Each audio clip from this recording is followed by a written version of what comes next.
Hello नमस्कार, नेमाज किचनमध्ये आपले स्वागत आहे। बघा आज मी तुम्हाला इथं आळूची वडी बनवून दाखवणार आहे। त्यासाठी बघा मी इथं स्वच्छ बाजारातून पान आणलेत हे आणि चांगले स्वच्छ पाणी 2-3 पाण्याने धुवून घेतले। आता तुम्हाला मी मसाला दाखवते। त्यासाठी बघा मी एवढ्या मिरच्या घेतल्या, ही कोथिंबीर, लसूण। आता याला मिरची ते आपण सगळं कुटून, मिरच्या, लसूण, कोथिंबीर, भरपूर कोथिंबीर घालायची, चवीनुसार मीठ आणि हे जिरे छान मस्त बारीक कुटून घ्यायचं। हे बघा बेसन पीठ चाळून घेतले।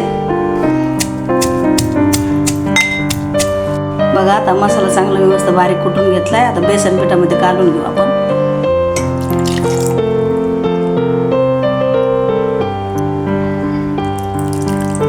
पाणी आपल्याला जेवढं पाणी पाहिजे तेवढंच पाणी टाकायचं आणि आता हे चांगलं मिक्स करून घ्यायचं। हळद टाकायची। आता चांगलं मिक्स करून घेते। आता हे बघा या अशा पद्धतीने हे चांगलं पीठ मिक्स करून घ्यायचं आणि आता एक एक पान मस्त पलटी करून ते पानाला हे पीठ लावून घेते। आता हे असं पालथं पान टाकायचं आणि त्याच्यावर हे पीठ लावून घ्यायचं।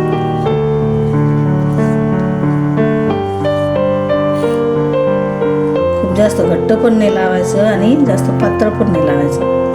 आता याच्यावर मी आणखीन एक पान ठेवते। याच्यावर मी परत असं हे दुसरं पान ठेवते। याला पण चांगलं पीठ लावून घ्यायचं।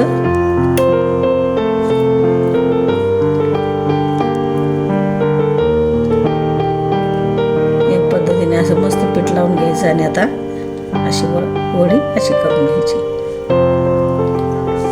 याच पद्धतीने सगळ्या वड्या मी करून घेते। हे बघा किती छान वडी झाली।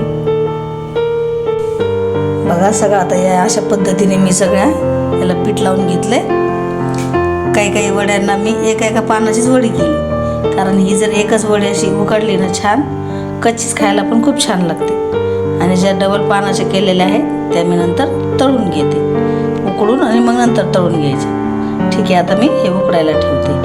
वड्या उकडायसाठी हे पातेल्यात मी इथं पाणी घेतलंय आणि ही चाळणी आहे। ह्या चाळणीला आता अगोदर मी तेल लावून घेते।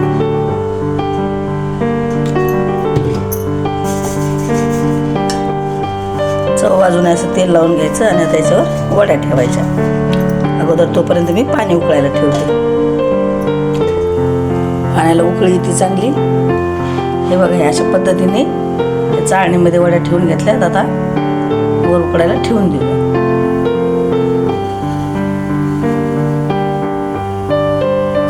आता झाकण ठेवून द्यायचं आणि मस्त 20-25 मिनिटं छान उकडून वाफेवर उकडून घ्यायच्या आणि नंतर मग तळून घ्यायच्या। चला आता उघडून पाहू। बघा किती मस्त छान फुगल्यात वड्या, छान शिजल्यात। आता थोडं थंड होऊ द्यायचे आणि मग नंतर कट करून तळून घ्यायच्या। तळायच्या किंवा कमी तेलामध्ये सुद्धा तळायच्या तरी पण छान लागतात। बघ या पद्धतीने याला मस्त असं डीप फ्राय करून घ्यायचं। या पद्धतीने तुम्ही आळूच्या वड्या करून बघा, खूप छान लागतात। ही वडी अशी कच्ची खायला तर एवढी चांगली लागते ना, मला तर तळल्यापेक्षा तर कच्ची जास्त आवडते।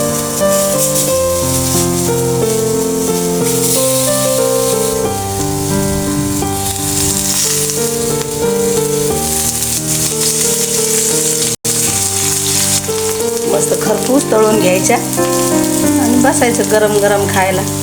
माझी रेसिपी जर तुम्हाला आवडली तर लाईक करा, कमेंट करा, सबस्क्राईब करा आणि अशाच माझ्या नवीन व्हिडिओ बघण्यासाठी लाईक करा।